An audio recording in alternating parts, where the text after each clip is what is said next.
There's not a person on my team in 16 years that has consistently beat me to the ball every play. That ain't got nothing to do with talent. That's just got everything to do with effort. Nothing else.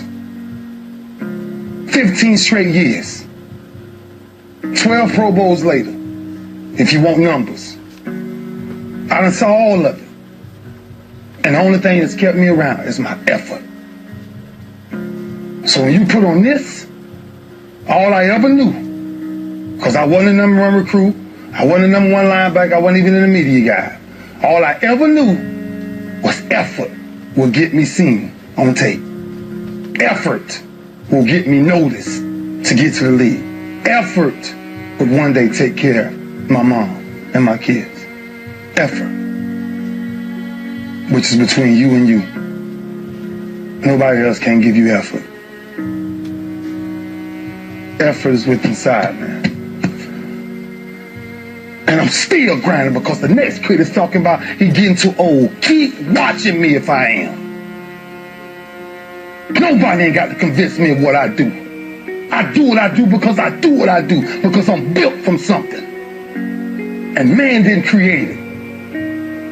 Every one of you men in here have that opportunity, man. But ask yourself the question personally. How much time you really wasting? For real. Or do you really represent this? I represent it because it's all I had. It's the only brotherhood I ever been formed to. That's why when I see y'all perform on Saturdays, that is my peace. That's why I run to the hotels. I don't need to talk to nobody before my games. I just need to see where I once came from. I sat in these same chairs you guys sat in, man. I sat around the greatest athletes in the world. And then I found myself totally different because everybody was asking the question, who is this kid? I'm just sharing my story to tell y'all, every time you think somebody got it good, man, it ain't always good. Some people just make up their mind and they just grind and say the heck with it, man. Because sometimes that's all you can do. How much of our brains are we really going to use? I use mine to tell somebody today, September 11th, when I step on the field against the Pittsburgh Steelers, if that's what God's will is, there's no other man out there willing to give up what I'm willing to give up. I said that in 1993 when I said I wanted to be the greatest hurricane. And the only thing that I got in the middle of all of that distance is the only thing that follows work is results.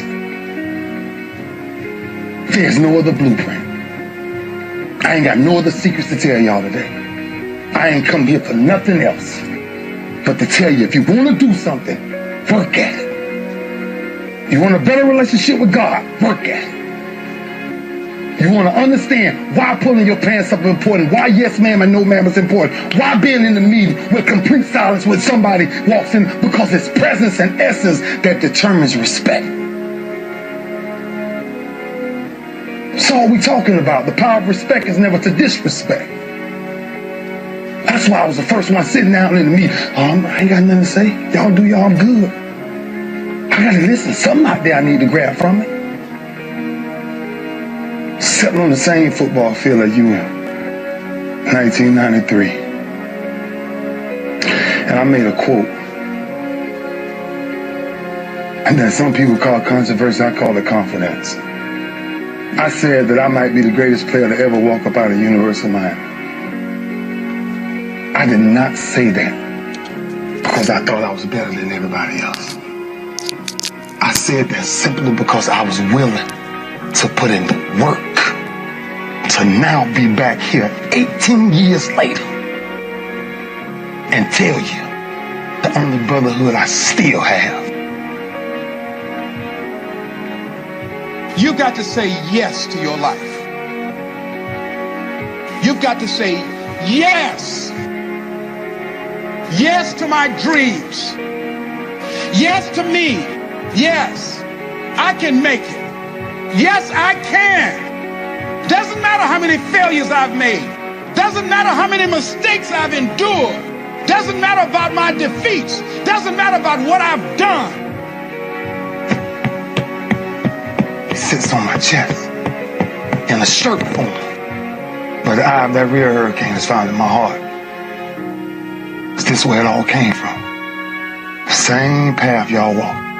Same calves y'all going in. Same green tree y'all walking up and down.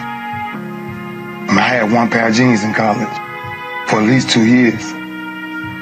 At least 2 years. Pain is temporary. It may last for a minute, or an hour, or a day, or even a year. But eventually, it will subside. And something else will take its place. If I quit, however, it will last forever. Y'all spoiled. Some of y'all spoiled. Just bottom line. Your parents have done everything for you. You never had to do nothing for yourself. You're spoiled. We're going to keep it real tonight. Some of you are spoiled brats. Every time you ever got in trouble, somebody in your house got you out of it. Every time you've done something you're not supposed to do, people say, Eric, your mother's a tyrant. You're right. She kicked me out. You're right. She's mean, but she developed a man because she put me out there and said, you're going to have to grow up. And some of you have never learned to grow up. And so every time something get hard, you quit, you call mama. I dare you to take a little pain. I dare you. I dare you not to go home. Somebody said, I don't go home, I feel bad. Go through it. You ain't gonna die. At the end of pain is success. You're not gonna die because you're feeling a little pain. We have gotten to a point where it's midterms and we're moving forward. The days of you getting money, I'm not saying we quitting, but I'm saying the day has got to go from external to internal. You have to give it everything you got. No more TV, no more parties, no more playing. If you don't have a 4.0, what you need to be doing is studying. Stop being this high school dropout. Stop giving up. Stop sleeping on the street. Stop walking up and down Finkel Avenue like you ain't got nothing, and get your GED. Stop being afraid to take a test. I don't care about the fact I'm in a hole now. Doesn't matter about where I am. The last chapter to my life has not been written yet. If you judge me now, you'll judge me prematurely. Stop being afraid to go to college because your daddy didn't go and your mama didn't go. I haven't exposed all my stuff yet. Stop being afraid and be the best Eric Thomas you can be. But listen to me, it's going to be hard. It took me 12 years to get a 4-year degree, but I got it. And guess what? On a degree, it don't have dates. So if it took you 4 and it took me 12, it don't show up nowhere. I'm still in the process of transforming my life. I'm still in the process of becoming. Yes. Yes.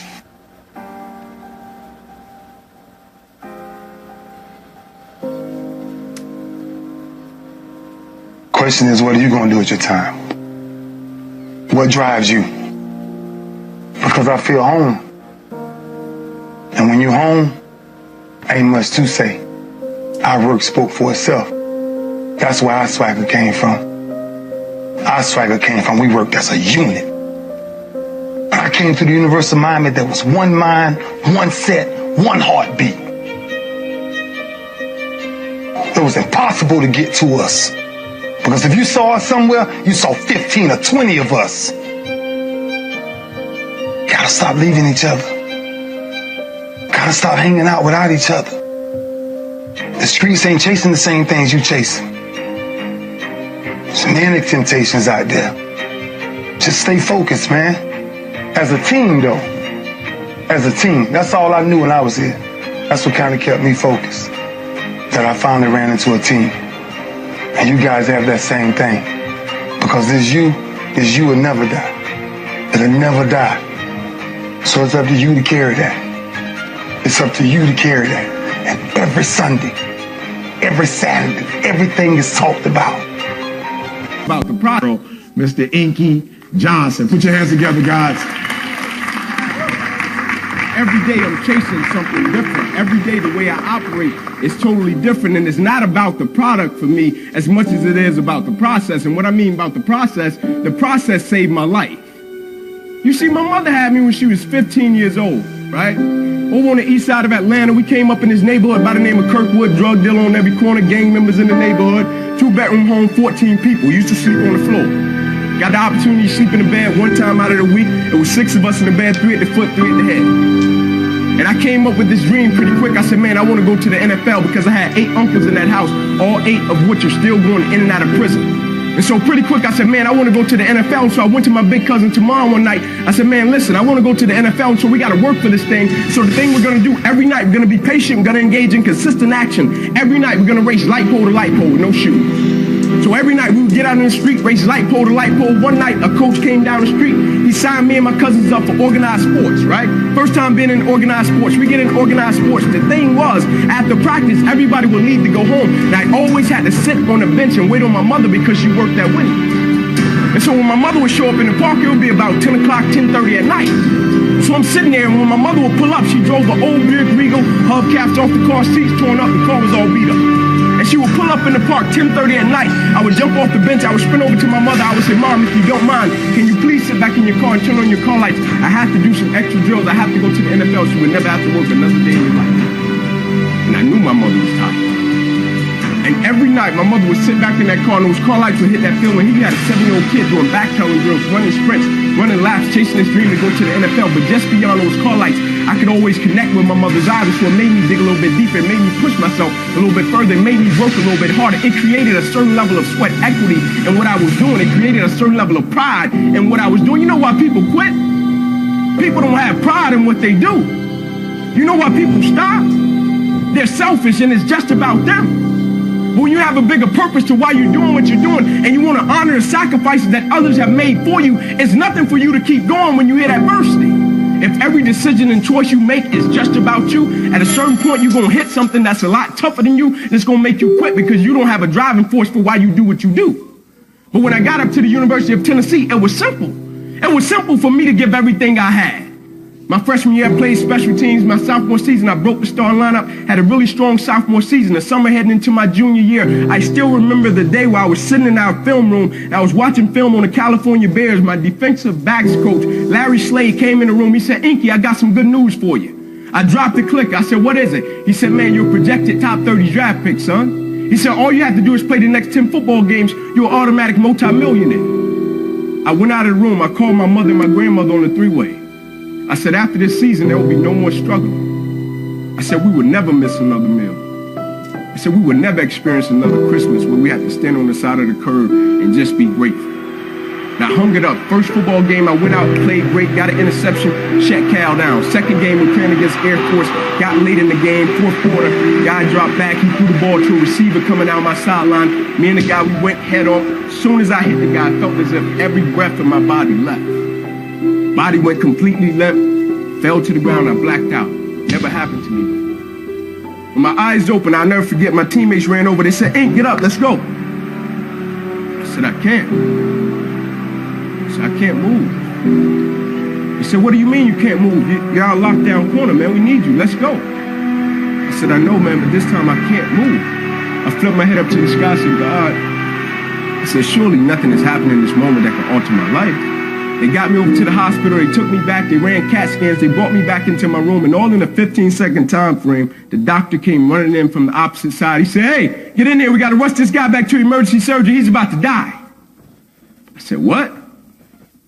He said, son, you have busted up subclavian artery in your chest, you're bleeding internally, we have to rush you back, take the main vein out of your left leg, plug it into your chest in order to save your life. When I opened my eyes from recovery, the same doctor was over me. He said, son, had some good news and some bad news for you. I said, you got some bad news for me? I had to tell him I was about to die. I'm still alive. How bad can it get? I'm still here. He said, the good news is we saved your life. I said, thank you, sir. He said, the bad news is, Ink, you have nerve damage in your right shoulder. I said, okay, cool. He said, but son, it's a strong possibility that you probably can never play the game of football again in your life. I said, no way. I said, no disrespect to you, Doc, but I've been working for this ever since I was 7 years old. I said, no disrespect to you, Doc, but you wasn't in the park with me and my mother when I was 7 years old and she was sitting in that Buick Regal. She got done working at Wendy's. No disrespect to you, Doc, but you didn't come up in that 2-bedroom home, 14 people sleeping on the floor. No disrespect to you, Doc, but you didn't miss those meals and stay focused and never made an excuse. I never cheated. I never cheated. Like my conscience still until this day won't let me, like I can't cheat. I can't look myself in the mirror and say, Ink, you did a good job knowing that I cheated. I can't cheat. One of the greatest pieces of advice that my mother gave me was this: son, whenever you start, you make sure you finish it. And the problem with the world today, people get involved with things, and if they don't like a certain person, if they don't like the process, if it's not what they thought it was, they quit. And what they don't understand about quitting becomes a habit that doesn't just affect you. Later on in life, when you get a wife and you get some kids or you get a family, it's going to come back to haunt you, and it will one day affect them. That is why I tell you the process is more important than the product. It's not even about the outcome for me. It's about, can you take pride in what you do as an individual, and every night when you look in the mirror, knowing that you gave everything you had to it. And we have to get to the point where we're willing to impose our will on certain things. Impose your will on it. My life totally changed. And they gave me an opportunity to stop. And most people, when you give them an opportunity to stop while they're chasing something, they take advantage of it because they feel as if, man, why did this have to happen to me? I felt as if, why not me? This is the perfect opportunity to use this to be a blessing to somebody else. And you know what? It's not even about me to be truthful. It's not even about me. Now it's about repaying the people that invested in me and saw something in me when I couldn't see it in myself. At a certain point in life, it can't just be about you. And the moment that we understand that, and every day we wake up, we understand that life is a blessing and life is a gift. And if you were to check out today, how would you want to be remembered? It's bigger than you.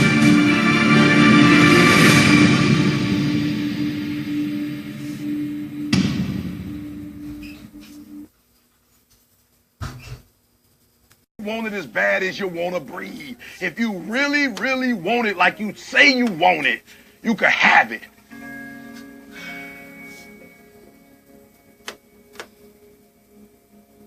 Don't believe the hype. Don't feed into it. If you work hard, you can't have it. It ain't nothing you can't have if you're willing to work for it. It ain't nothing you can't have if you're willing to persevere, if you're willing to stick in there, if you're willing to stay, if you're willing to fight. It ain't nothing you can't have.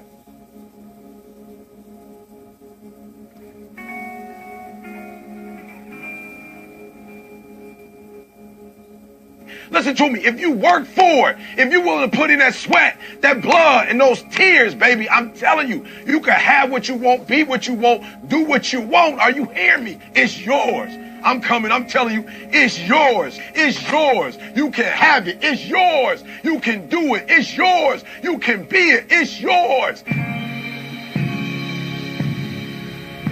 If you're going to be successful in life, you got to understand that there is a sense of urgency, that there are only 86,400 seconds in a day. And you got to not only operate in them, you got to do it quick. You got to do it fast. You got to do it in a hurry. Why? Because there's somebody else who's on the same track you on. Somebody else who, listen to me, they're on the same path that you on. Listen to me, it's somebody else just like you trying to do it. And sometimes they're working just as hard as you're working. They're putting in just as much sweat, just as much tears, just as much blood. But you just got to do it what? You got to do it faster than they do it. You got to do it quicker than they do it. Are you listening to what I'm telling you? That's why I wake up at 3 o'clock in the morning, because if you're getting up at 6, you might be smarter than me. You hear me? You might.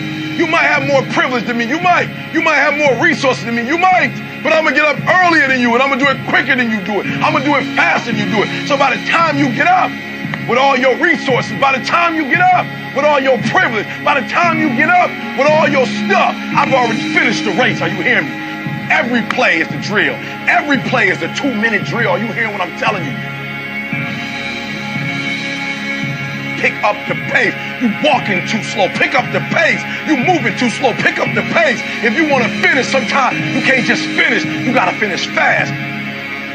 This ain't for the weak and the